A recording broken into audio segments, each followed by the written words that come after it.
একটা ছেলে একটা দুর্লভ কালো ড্রাগনকে ধরে ফেলেছিল। সে ঠিক করলো ছুরি দিয়ে ড্রাগনটাকে মেরে ফেলবে, কিন্তু যখন সে দেখলো ড্রাগনটা চোখ বন্ধ করে নিয়েছে, আর কিছু করছে না, সেটা দেখে ছেলেটার মনে দয়া হলো। কিছুক্ষণ ভেবে ছেলেটা ড্রাগনটাকে বন্ধন খুলে দিল, ড্রাগনটাকে মুক্ত করে দিল। ড্রাগনটা ছেলেটাকে কোনো ক্ষতি না করে খুব জোরে আওয়াজ করে তাকে ধন্যবাদ জানিয়ে উড়ে পাশের ঘাটিতে চলে গেল। ছেলেটা ওর পিছনে গেল, ওর মনে হলো ড্রাগন যেন ওখানে খেলছে।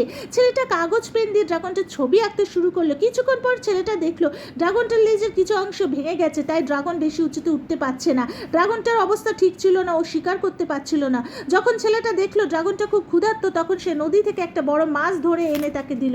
কিন্তু ড্রাগনটা একটু ভয় পেয়ে গেল, কারণ সেই ছেলেটার হাতে একটা ঢাল ও ছুরি ছিল। কিন্তু ছেলেটা যখন সব কিছু নিচে রেখে দিল, তখন ড্রাগনটা ছেলেটার পাশে এলো। ড্রাগনটা মাছটা খেলো, কিন্তু অর্ধেক মাছের মাথাটা ছেলেটাকে দিয়ে দিল, যেন সে ছেলেটাকে খাবার দিতে চায়। ছেলেটা বারণ করতে না পেরে মাছের কাঁচা টুকরো খেয়ে নিল। ড্রাগন তাকে দেখে অদ্ভুত মুখ করে হাসতে লাগলো। ছেলেটা ড্রাগনটার মাথাটা ছুটে চেষ্টা করলো, কিন্তু ড্রাগনটা কিছুটা দূরে চলে গেল।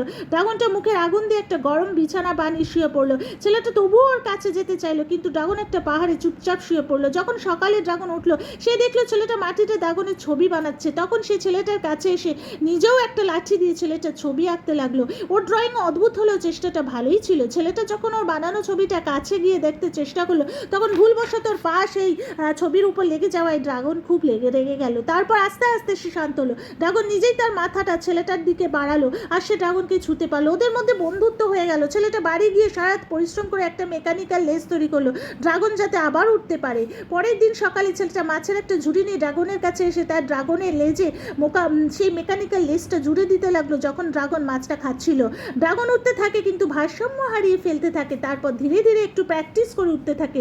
ছেলেটা এখন ড্রাগনটাকে উড়াতে শিখে গেছে। ওরা আকাশে উঠতে থাকে আর অনেক আনন্দ করতে থাকে।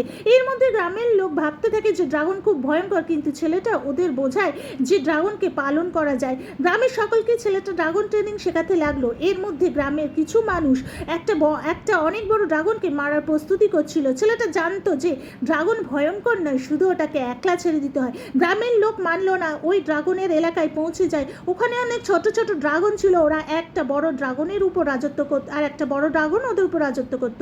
যখন গ্রামের লোক হামলা করতে যায়, তখন বড় ড্রাগনটা ওদের বেরিয়ে আসে আর হামলা করে দেয়। গ্রামের লোকেদের কাছে এই বিশাল ড্রাগনের সাথে লড়াই করার শক্তি ছিল না।